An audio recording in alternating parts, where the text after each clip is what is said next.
we're on. Okay, I was asked a very valid question after the last session, and that was, I talked about knocking it back with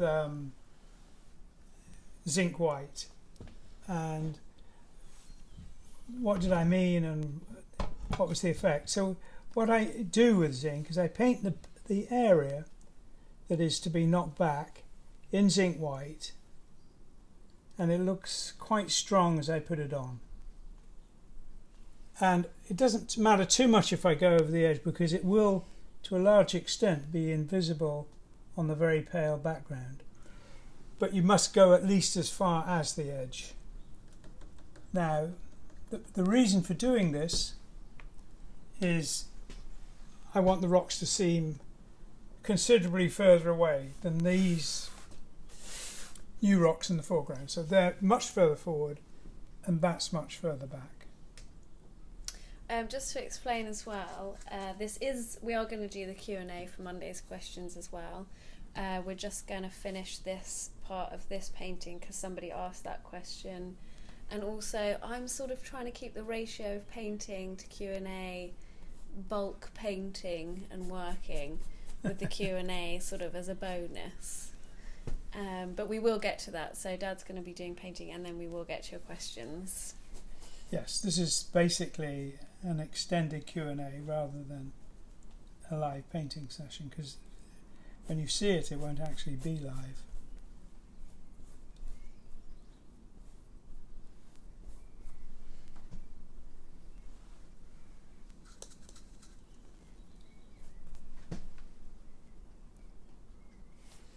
Might come in a bit.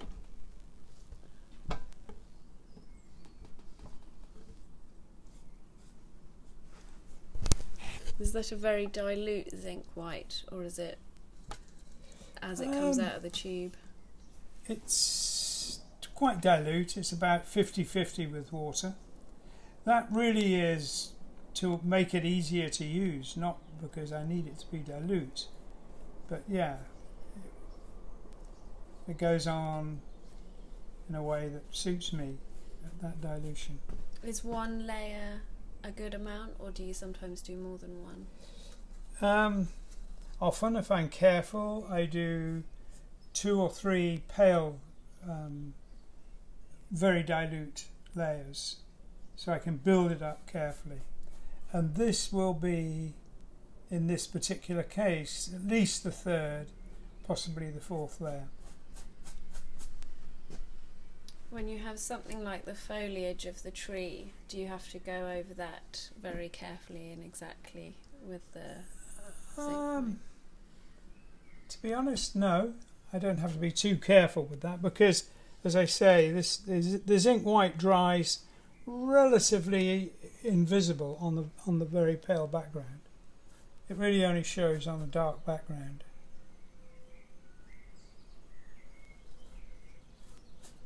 But it gives the impression of there being mist or something in the atmosphere, and you get aerial perspective, which gives you distance without the normal 3-point, 2-point, 1-point or even 4-point perspective.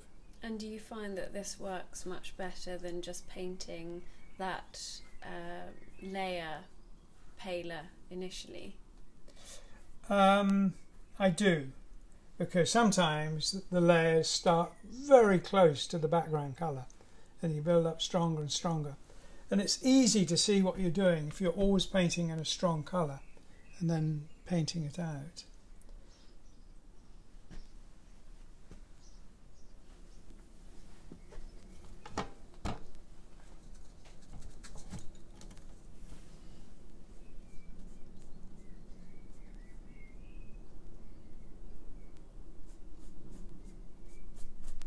We should say as well, we started with our course and we had our first lesson on Wednesday, which was really good fun. Yes. Hopefully some of our students are watching today as well. Our students, Dad's students.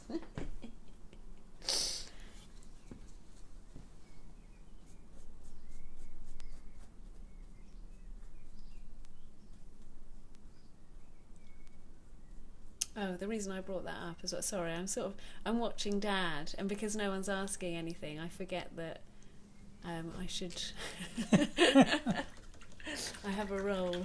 But the reason I mentioned it, we mentioned it before, but we are going to be doing another course, and we're not sure exactly of the date. But if for whatever reason you really wanted to do the last course and you missed out, because we did sell out very quickly for the last one, we are taking emails if you want to sign up to be notified first about the next one. So obviously it would be difficult for anyone to commit to that without knowing the dates, but if you want to send us an email and say you would like first dibs.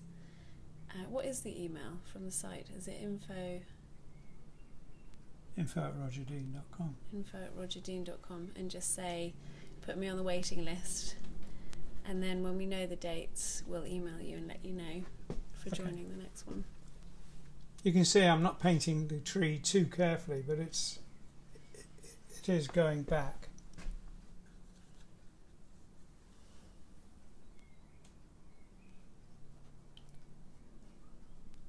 What's this painting for? This painting really doesn't have a client, if that's what's meant by what's it for. It's a painting I loved once in a version that got destroyed, so I've always wanted to revisit, and I've revisited it. I did 2 of these in the live sessions, and I've changed them. They're both coming out quite different to how I expected, and I'm enjoying that too.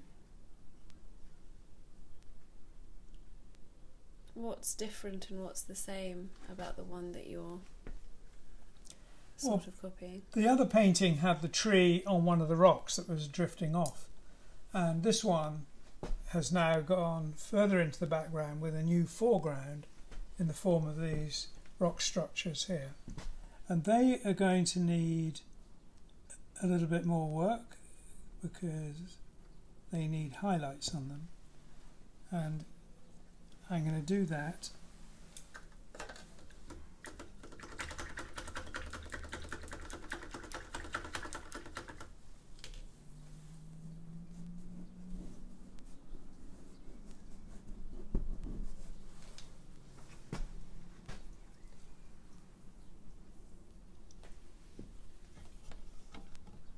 It's interesting doing the painting bit without it being live, isn't it? Yes. Sort of feels like, I don't know, when flu is going round at school and you're in class and nobody's there. It won't be a second, I'm just getting some paint. Particularly right now, that is how it feels. Just wondering if there's anything. Well, let's do some close-ups while Dad's doing that.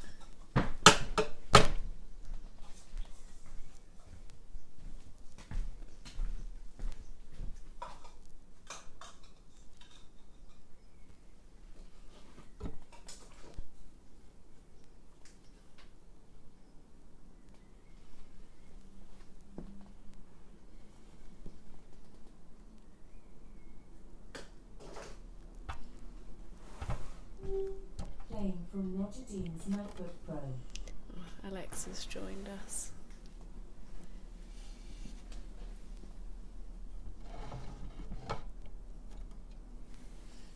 So do you think you'll get this one finished today?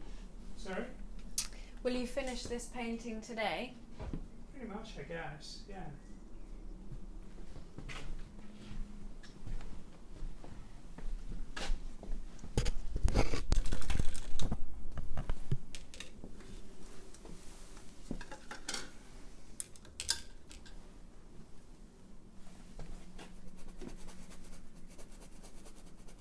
So what are you doing there? I'm smoothing it out. With a wet brush? Yeah.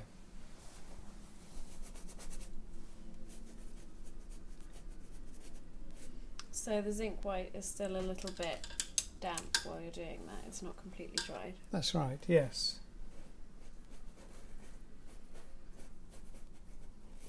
It sounds like a stupid question, but I've definitely tried scraping acrylic off after it's dried with a wet brush.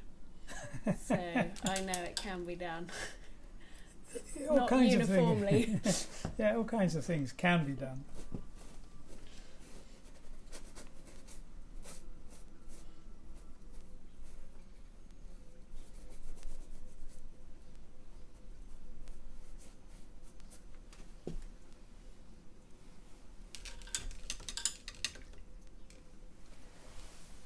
I'm just I'm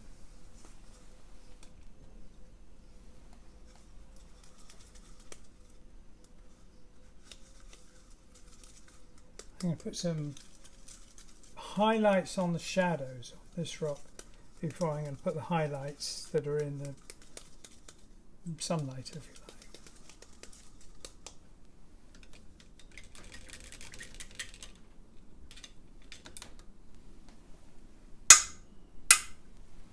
Have you got a name in mind? Nah, it's too soon. Probably by a couple of decades. Okay. Definitely going to have to come up closer.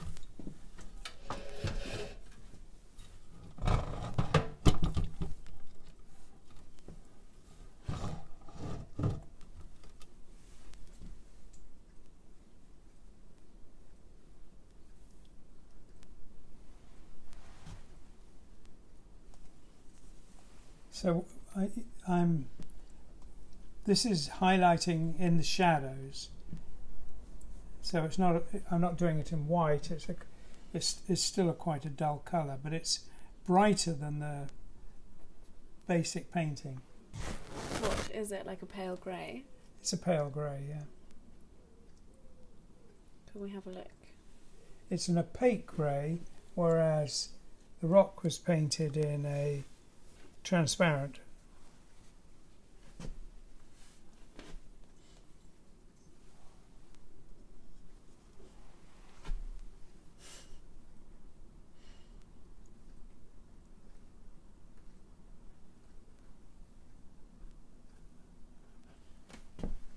I remember listening to Deborah Frances-White on the podcast The Guilty Feminist saying that she did this directing course with the Rain Dance Festival, and I did it too with a friend of mine in Japan who was running it, and he was at the Rain Dance Festival. But anyway, she said what was interesting about it was she'd always considered herself very kind of mild-mannered and conflict averse, but when it was her turn to direct the film, they kept being told, just get it in the can, whatever you do, get it in the can. So on her day of directing, just all of her kind of mild-manneredness went out the window, and she became a sort of tyrant, and all that was going through her head was just get it in the can, get it in the can. And the reason I mention it is that Are we going to ignore that? Yeah, I think we should ignore that. A similar thing happens when we're doing these videos. Is that Dad and I do get on quite well, but I noticed that when I'm doing the directing thing. What she's trying to avoid saying is she becomes incredibly bossy. Well, the reason I mentioned, when Dad showed you the colour of his paint, my arm was underneath his arm, picking his hand up so he could show you the paint, and I just thought, you know. Well, yes. That's a bit micromanagey. Fair dues.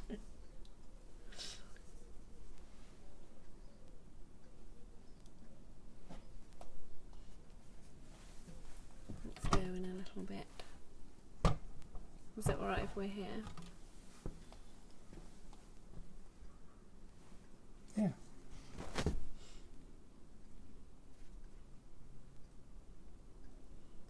I should probably say, actually, the course.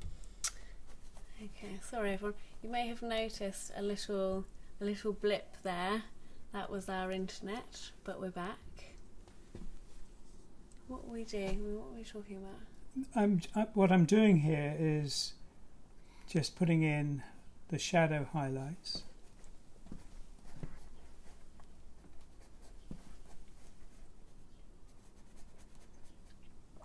And I am providing the audio book. Yeah, I think Freya switched it off because we were talking about how bossy she was, and I think she'd had enough and just turned it off. I bossed myself into a corner. Let's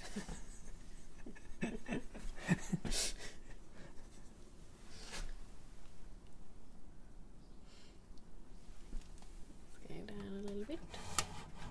Ooh, what's that doing there? That's the Marl stick, if anyone's wondering.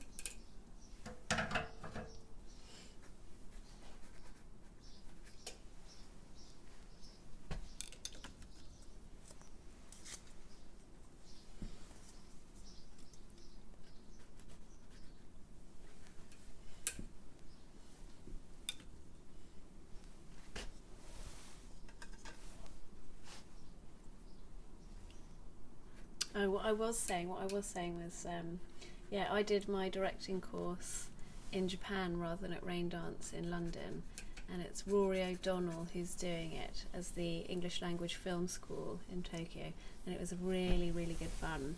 I highly recommend doing their directing course or their script writing course.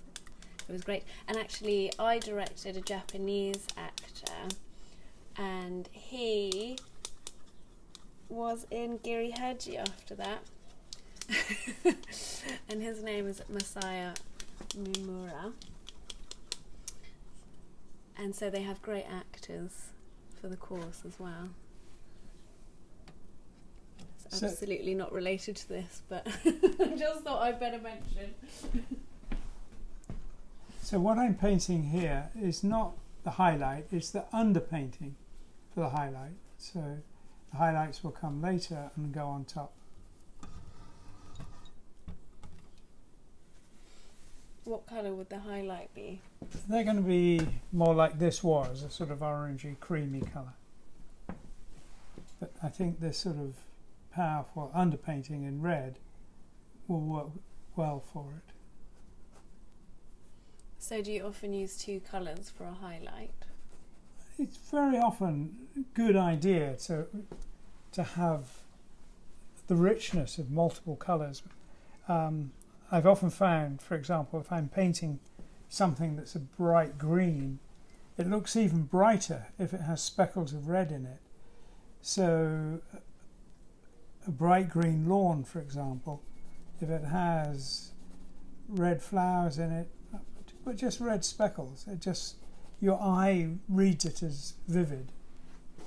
So I do it.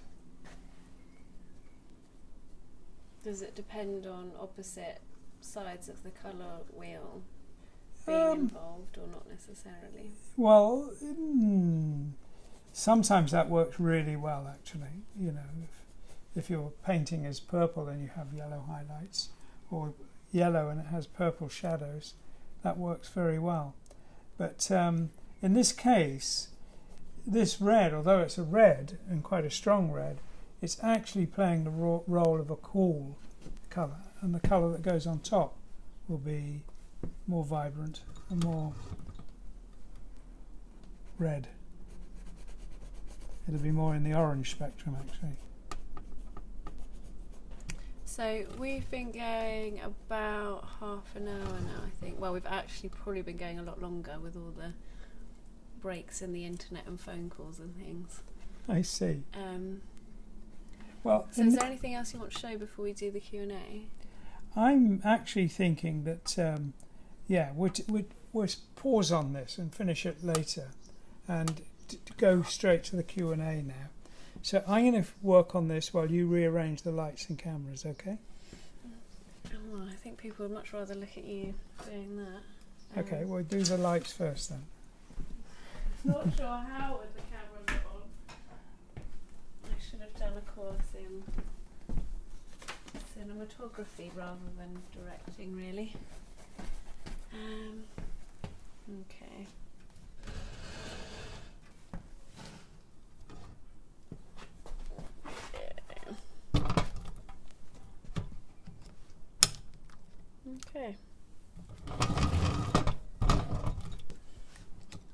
we're good to go, and I'm ready when you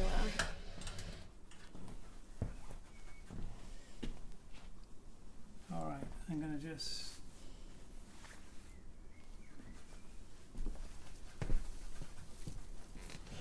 So we've got your questions, and these are the questions from Monday the 15th of June. And it's fewer than usual because obviously usually we have the Wednesday live as well, but we've started the course. So we're only doing lives on Mondays now. And then we still have the Friday Q&A. But we've got quite a nice selection, I think. You ready? I'm ready.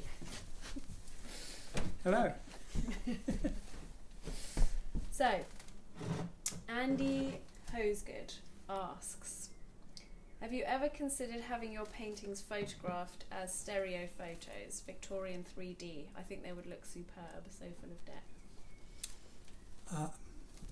It doesn't work. My paintings are 2D, and 3D photos are very dependent on, well, Victorian stereo photos are very dependent on a 3D subject.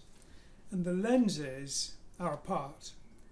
They are typically as far apart as the average eye is, so that each picture takes a slightly different view. But if the picture exists, each picture taken in a stereoscopic camera gets exactly the same view. So the stereo effect doesn't work. Playing from That Roger way. Dean's MacBook Pro. Having said that, I have on an iPhone you can make photos 3D, and I've tried doing that from a Yes, photo. yes. Well, then people could if they want, but not in the way of a Victorian stereoscopic camera. No. But you could do it with your architectural models and the architecture. Absolutely, yeah. That would be fun. Mm. Actually, what would be more fun would be to build a fully visitable 3D model you can explore. Well, we're working on that. I'm thinking of a digital as well as a physical one. We're talking about that on Monday, by the way. Yes. Yeah, Monday we're going to be talking architecture, and hopefully we can update you with some good progress by then, can't we? We can. Can't we? Russ Wilson asks, are there any new prog bands which inspire Roger to want to paint in the way which Yes Music has inspired him in the past? I'm actually working with new bands fairly regularly, and I enjoy listening to it. Sometimes the new bands include guys who've been in other bands, and sometimes they're young people who are starting out. But they inspire me in a different way. It's always in a different way. Even if I wanted it to be the same way, I couldn't make it the same way. It just always comes out slightly different. Thomas asks, any thoughts, stories, anecdotes about the Paladin Charge cover?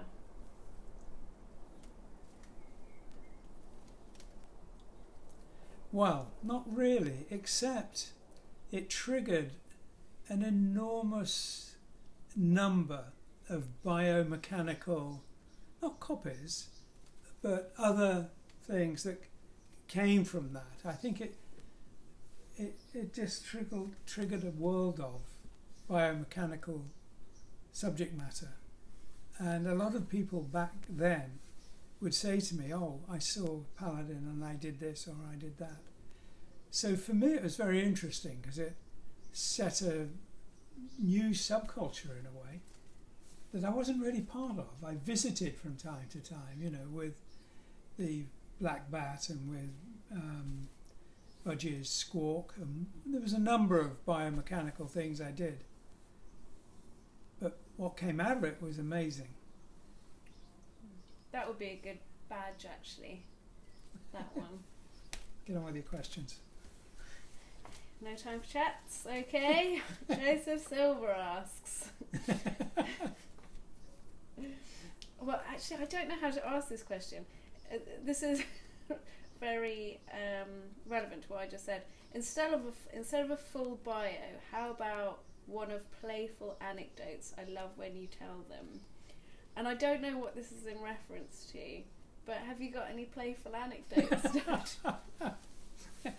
No. Okay, Mike Mahoney asks. Well, think about that. It's, the word appropriate comes into play here. Yeah, in reference to, give us a theme, Joseph, and then maybe. The only thing I can say on that is, over the years, a number of people have said, "Oh God, you should do a biography, or you should write about this, or you should write about that," and I've always thought, yeah, no.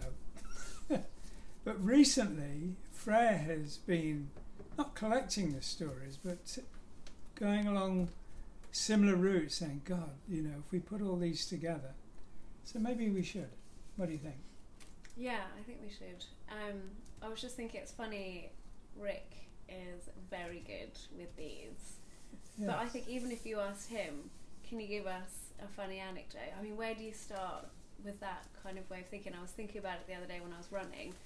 I've been reading a lot during lockdown, and if someone asked me directly, what have you learnt in your reading, I'd really struggle to say. But if I started a conversation with someone, actually I don't know if I should say what I've been reading about, it's a bit grim, but about, let's say, Laura Ashley or North Korea.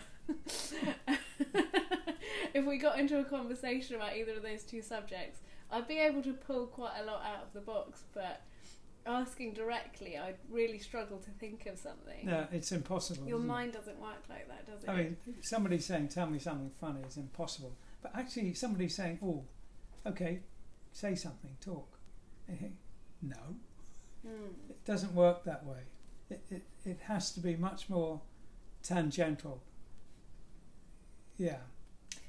But thank you for the question anyway. Yeah, give us a theme to riff off, or Dad one. Unless you did, and I've really massively just plucked that part of your question out of a longer thread, sorry. Anyway, Mike Mahoney asks, are there any plans to do another Steve Hackett album cover? You should ask Steve. Okay. Steve and I have talked about things over the years, and there is a project I'd like to kind of nudge to the foreground, but this is really down to Steve. Personally, I'd love to. I like this question actually. Sorry, they're all very good questions. Matthias Johnson asks, She doesn't do politics. how did you like doing book covers compared to doing record covers? How was the process different? For me, it was totally different, and it was not something I ever really thought I would be interested in getting involved in. I know a great deal more about it by working with artists who did do book covers, rather than my own personal experience. When I did the cover for View Over Atlantis, for example, I did know John Mashal, and we became friends, and later we published things of his. The profound and astonishing difference is I'm entirely involved with the band if we're doing it. It's almost never the case where I don't deal with the band. And yet with authors, it seems they never get engaged with the process of covers. The few who do are famous. Stephen King talks about art in some of his books, and he has talked to people who've designed covers for him. J.G. Ballard was very interested in art, and when we worked with him, he was very engaged in the process. But by and large, I'd say the difference is musicians are profoundly interested in how they're represented, and sadly, most authors seem to be utterly uninterested. And as a consequence, for me, the process was uninteresting. Yeah, I mean, and in a way, a book is too much information. you've got to pull something out of that. But I like the vagueness of the world created by music. It isn't nailed down. So what do you think would be the reason that a writer as opposed to a musician would be less, I don't know, connected to the artwork? I don't know. I talked to a number of writers about it. I talked to Ursula Gwyn about The Wizard of Earthsea and Alan doing it. And she said, well, why aren't you offering? And I said, well, I couldn't. It would take too long. This wasn't for a cover. This was for the contents. And the lady who did Dragon Quest and all those, my dyslexia kicks in and I don't remember her name. But we had a similar conversation. She actually, unfairly, she was very interested in how her covers looked. Anna McCaffrey? Yes. She was very interested in not only how her covers looked, but she wanted to see her books illustrated, which frankly I think would have been a brilliant idea. I simply didn't have the 20 years it would probably have taken me. I did 3 paintings a year. For it to be effective, you need to do 30 or 40, 50. I'm too slow. Yeah, working with authors is fun. When authors are not interested, it's no fun at all.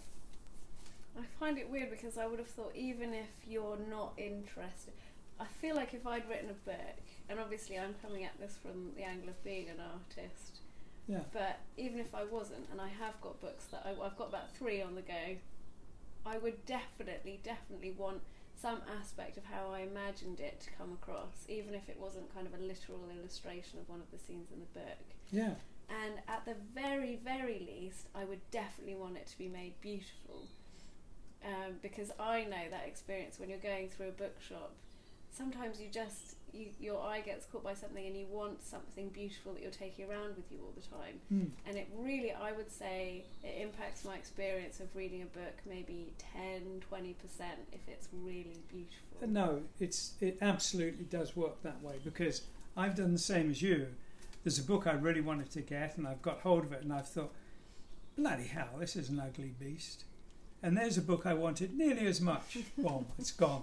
And the one I really wanted, well, another day. It affects you. And I suppose that's all down to art directors in publishing companies, which, to be fair, on occasion we were. But there's this, I think, this sort of trend now, which I really like, for these sort of matte hardcover with embossing and gold foil over the embossing and lots of detailed foliage or illustrations everywhere. And I'll buy any book that has that kind of cover on it. And usually there's something like medieval medical books or some sort of historical novel about somewhere. And whatever it is, I'll buy it. Yeah, I'm looking at a couple right above your head. But I mean contemporary ones that have that sort of, dust sheet of matte paper. Yeah. And it's a very good question. He's written another good question that I like. This is Matthias Johnson. What is your opinion of Rudolf Steiner's organic architecture? Well, I've read Rudolf Steiner because when I did all my research into architecture, I was advised to read him. And somebody not a million miles from me went to several Steiner schools. So I was enmeshed in Steiner thought through most of Freya's childhood. Yes, yeah. My response is half-hearted. I like it better than most modern architecture, but it could have been so much better. And he had the backing. He was not in want of a great patron. He had them, and he could have done anything he wanted. So my guess is what he wanted was intellectually sound but aesthetically struggling. I really liked it. I think particularly when I was little, going into the theatres and the different school buildings that had been built how he'd wanted them, because not all of the rooms and buildings were that way, felt really magical, and it felt like we were special, as opposed to when I'd gone to sort of normal schools to do my exams and things, where I felt like a little drone with my plastic tray with my name on it and my plastic chair, and I just felt like a little anybody. Whereas going into the hall, the Steiner schools or the theatres just sort of felt like, wow, you know, somebody cares about me and my experience. Yes, that's true. But these were essentially ordinary buildings converted, weren't they? They weren't. The theatre wasn't. The theatre was all done. And a lot of the homes, the teachers and my friends all lived in homes that were designed the way that he'd wanted. But there were other buildings too that were sort of knocked up a bit more ramshackle. What is his big building called? Is it another Gotham name? Some kind of crab thing. I can't remember. Anyway. Yes. Yeah. Yes. Interesting. I liked it. I liked it a lot. The whole aesthetic. I like really the way they made, in the very young kids, the primary school part, they used to make basically cotton tents in all the classrooms. It was absolutely magical. We didn't have any plastic anything, no metal anything. We didn't have pens. We didn't even have pencils till we were about 12. Everything was crayons and natural everything. And absolutely at no point did we feel at all deprived. It just felt totally magical. All of these silk veils and cotton veils and little crystals, and I absolutely loved it. You don't need much when you're little. There you go. Okay. Don Rogers asks, why are the fish in Tails in a bubble on the album cover, but not that way on your Tails prints? I painted it as I wanted it, and I do the prints as I wanted it. The bubble was what John wanted. I didn't, and it was never on the painting. It was a artifact of the printing process. David Bagsby asks, are there any classical composers or works you gravitate towards? Classical composers? Yeah, I guess. I like both. Okay, I think this is going to have to be our final question.